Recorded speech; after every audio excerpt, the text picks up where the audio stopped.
Today we're going to be talking about diabetes. We're going to talk about glucose and insulin, diabetes and insulin resistance, how medications work in your body, side effects, and managing your medications. There are two types of diabetes. First is type 1 diabetes, where the body makes little to no insulin and will always have to supplement the body with insulin in this case. These are insulin-dependent diabetics. Type 2 diabetics may still make some insulin, but not enough in response to the amount of sugar in their blood. In some cases, it's possible that the body no longer efficiently uses the insulin that we make. Blood sugar levels should range, if we're fasting, anywhere from 70 to 130, or 2 hours after a meal, anywhere below 180 is a good blood sugar range. Whether you're new to diabetes or have been living with it for a long time, there's three basic ways we're able to control the amount of blood sugar in the body. It's commonly called the three-legged stool approach. The three legs of the stool represent healthy eating, exercise, and medications. You'll notice that two of the three legs of the stool, diet and exercise, are controlled by you. Each leg of the stool is just as important as the other, but today we'll be discussing one of the legs in more detail, and that is medications. Before we start talking about how diabetes medications work, it's important to understand how diabetes acts in your body. Today we'll talk a lot about the two key players in diabetes, insulin and glucose. Insulin is made naturally by your pancreas, and in a healthy body, insulin binds to the cells in your muscles to signal glucose to come inside the cell. Glucose then receives the signal and enters the cell where it can be used as energy. So let's take a closer look at how this signaling works. In a body without diabetes, the insulin first binds to the muscle cell. Insulin then sends a signal through the cell to glucose. Let's think of this signal like a cell phone call. Insulin picks up the phone and calls glucose to tell him to come inside the cell. In a healthy body with no diabetes, the cell signal is very good, so glucose receives the call. Glucose can then enter the cell and be used by the body for energy. If glucose is in the cell, it means there's less in the blood. That's why people without diabetes do not have high blood sugar. If you have diabetes, a number of things could be going wrong with the signaling process. The first is if the pancreas isn't making enough insulin. In this case, the insulin never binds to the muscle cell to call the glucose. Since the call is never made, glucose remains outside of the cell and in the bloodstream. With so much glucose in the bloodstream, you have high blood sugar. If you have diabetes, it's possible that something else is going on in your body called insulin resistance. Insulin resistance is when plenty of insulin is being made, but it doesn't get used correctly. This is the cause of diabetes in many type 2 diabetics. To understand how the insulin-glucose signaling process is interrupted in insulin resistance, first we have to talk about what having insulin resistance actually means. Insulin resistance is caused by eating too many carbohydrates. When you eat a large amount of carbohydrates, fatty acids are stored in parts of your body where they're not normally kept. If you have insulin resistance, these fatty acids are being stored in your muscle cells, liver, fat tissue, and more. As you can see here, this cell is full of free fatty acids. This is what interrupts the insulin-glucose signal in many people with diabetes. In insulin resistance, there's plenty of insulin to bind to the muscle cell. Often there's way too much insulin in the blood. By testing an insulin level, your doctor can tell if you're insulin resistant. If you look at the screen, you can see that insulin binds to the muscle cell and makes the call to glucose to tell him to come in the cell. However, the muscle cell is packed full of free fatty acids, and this interrupts the signal. The signal never makes it to glucose. If glucose doesn't get the message to come into the cell, again, he stays in the blood, causing high blood sugar.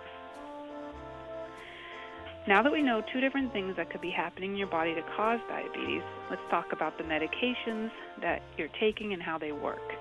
Medications are like tools in a toolbox. Every tool has a specific purpose and can be used in different ways.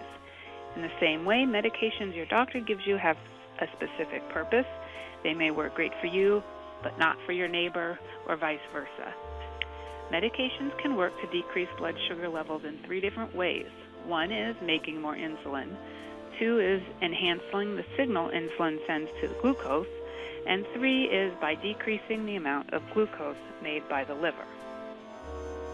There are many different medications that increase insulin production in the body. Glipizide, glyburide, and glimepiride work to increase the amount of insulin that your pancreas makes. Your body also makes a hormone that tells the pancreas to make more insulin. Januvia and Onglyza work by keeping the hormone around in the body longer. The injections Byetta and Victoza work by making more of this hormone. All 7 of these different medications work to make more insulin. If there's more insulin in the bloodstream, there's a better chance that the signal will make it all the way through to the cell, despite all the free fatty acids. Instead of a small amount of insulin starting to call to send glucose a message, you now have a whole lot of insulin shouting to try to get the message to glucose. Again, when glucose receives the message correctly, it can go inside the cell and lower our blood sugar. There can be side effects related to medications that work to make more insulin in the body. Glipizide, glyburide, and glimepiride are medications called sulfonylureas. Since these medications make more insulin all by themselves, the biggest side effect seen is hypoglycemia or low blood sugar. Since Januvia, Onglyza, Byetta, and Victoza work on the hormone, you will not get low blood sugar with them. However, they do have their own side effects. As we mentioned before, there's 3 different ways that diabetes medications work in your body. When you have insulin resistance, you already have a lot of insulin in your blood. So sometimes it's better to try and help the insulin-glucose signaling process without making more insulin. The medications Actos and Avandia work to fix insulin resistance without making more insulin. They do this by enhancing the signal that insulin sends. With a strong signal, the message can make it through the fatty acids and be received by glucose. Just like before, as soon as glucose the message, he enters the cell. Actos and Avandia work by decreasing the amount of glucose and insulin in your blood. Some of you may have seen commercials about the side effects of Actos and Avandia, so let's talk about them. Some of the common side effects are weight gain, ankle swelling, and a decrease in effectiveness of birth control. But the most severe side effect of these medications is the risk of heart failure in some people. Because of this, Avandia is no longer available. However, Actos is still used today and is safe in all patients that have not experienced heart failure. The third way that diabetes medications can work is by making less glucose. As all of you know, most of the glucose in your blood comes from carbohydrates that you eat. However, while you're sleeping, your liver does make a small amount of glucose to make sure you don't wake up with low blood sugar.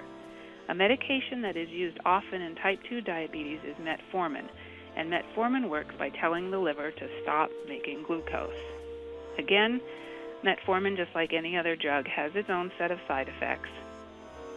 And when you're on metformin, your doctor will be watching your kidneys to make sure they are also working well. I hope that you all know how the medications that you are taking work in your bodies to help lower your blood sugar. Not only is it important that you know how your medicine works and what side effects to look for, it's also important that you keep your medicine straight and take it properly. Most people with diabetes take about 6 to 8 different medications every day. That is hard to keep straight. To help you keep them straight, you can use a pill box, an alarm to remind you, a calendar, or you can also use our helpful refill reminder program. If you have a hard time remembering to take your medications, talk to us about other solutions we have to offer.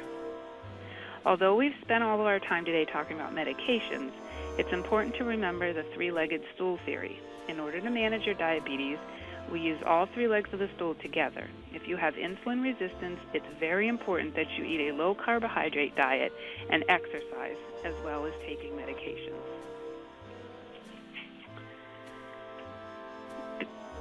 Let's review for a moment. Insulin resistance is caused by eating too many carbohydrates.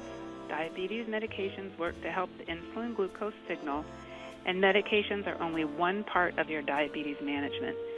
Please be sure to talk to us if you have any questions about today's podcast or your diabetes management.